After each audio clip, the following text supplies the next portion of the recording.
What's up, YouTube? This is Too Raw for TV. So I'm watching the Wizards and Sixers game,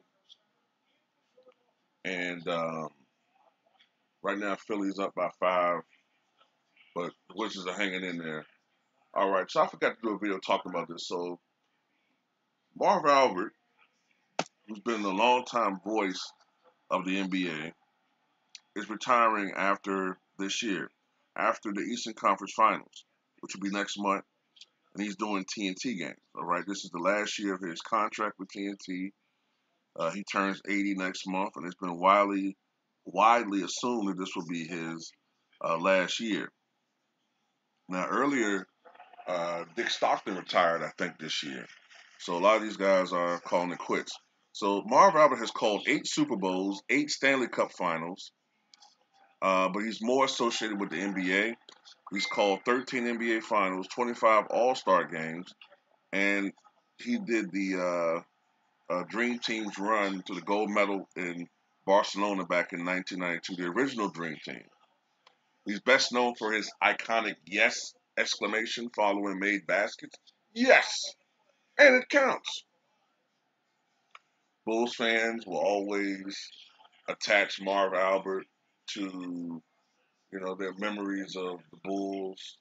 The look away to Livingston, Jordan. Oh, a spectacular move. People just think of Marv Albert and Jordan highlights and Bulls and all that shit. Um, he goes all the way back to, even though this says 55 years, he's actually technically been doing it longer than that. When he was 21 years old, back in 1963, he filled in for Marty Glickman on Knicks radio back in 1963. That goes back to the days, I think, of Willie Knowles and Richie Guerin with the New York Knicks. And I think he became the full-time Knicks broadcaster back in 1966, I think, with the Knicks back when they were more popularly called the Knickerbockers, and I think that was back uh, going back to the old Madison Square Garden.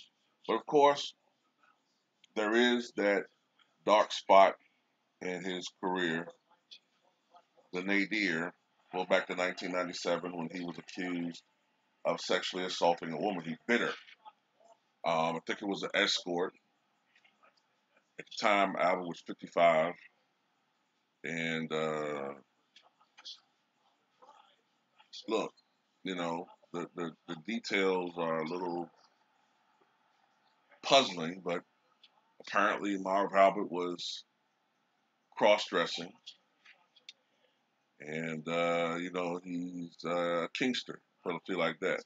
The woman got into a altercation with Marv Albert, and apparently she took his toupee off. Yes, he wears a toupee and a horrible one at that. He's been wearing a toupee probably ever since he was in his 40s. Um, you know, I think that, in my opinion, Marv Albert has never been looked at as quite the same since that incident. Ever since that incident, I don't think he's been looked at as quite the same, and he's never quite recovered. Um, you know, Before that incident happened, Marv Albert was doing NBA Finals. He was considered the premier NBA analyst. Afterwards, I think he was out of rotation for a while. Then he returned doing, B and C level games on the B team or C team. And then you had Bob Costas do the NBA Finals. You had other guys do the NBA Finals. But ultimately, even though Marv Albert was accepted back to the fold and forgiven, he never really reemerged, at that peak anymore, you know. And then, some of it was generational, New faces emerge, new people come out, Now you got Mike Green and or Breen, whatever his name is. You got all these other guys who have been more or less the broadcasters for NBA Finals over the last several years. But anyway, happy retirement to Marv Albert come next month. Um,